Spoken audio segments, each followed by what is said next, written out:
آل catch tellers union کا ایک اہم اجلاس شاہپور ہوٹل کے ہال میں منعقد ہوا، جس میں یونین کی نئی کابینہ کا انتخاب عمل میں لایا گیا، جس میں تمام عہدیداران بلا مقابلہ منتخب ہوئے۔ سردار ثنا بلوچ کو صدر، استاد مراد کو نائب صدر، محسن دشتی کو جونیئر نائب صدر، حاجی اکبر مری کو جنرل سیکریٹری، راجد بلوچ کو خازن، جبکہ شفیق شاد کو لیبر سیکریٹری منتخب کیا گیا۔ یونین کے انتخابات انجمن تاجران کیچ کے رہنماؤں حاجی کریم بخش اور حاجی اسحاق دشتی کی نگرانی میں منعقد ہوئے، جنہوں نے انتخابی عمل کو شفاف اور خوش اسلوبی سے مکمل کرایا۔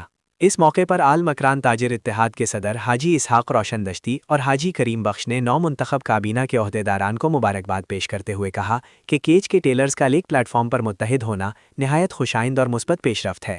انہوں نے امید ظاہر کی کہ نئی کابینہ اتحاد و اتفاق کے ذریعے ٹیلرز برادری کو درپیش مسائل کے حل اور کاروبار کے فروغ کے لیے بھرپور کردار ادا کرے گی۔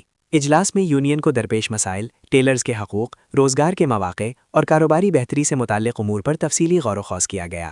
شرکاء نے اس عزم کا اظہار کیا کہ یونین مستقبل میں بھی ٹیلرز برادری کے مفادات کے تحفظ اور باہمی تعاون کے فروغ کے لیے اپنی جدوجہد جاری رکھے گی۔ تازہ ترین خبروں اور تبصروں کے لیے voice of Makran YouTube channel, Facebook page اور واٹس ایپ چینل کو فالو اور سبسکرائب کیجیے۔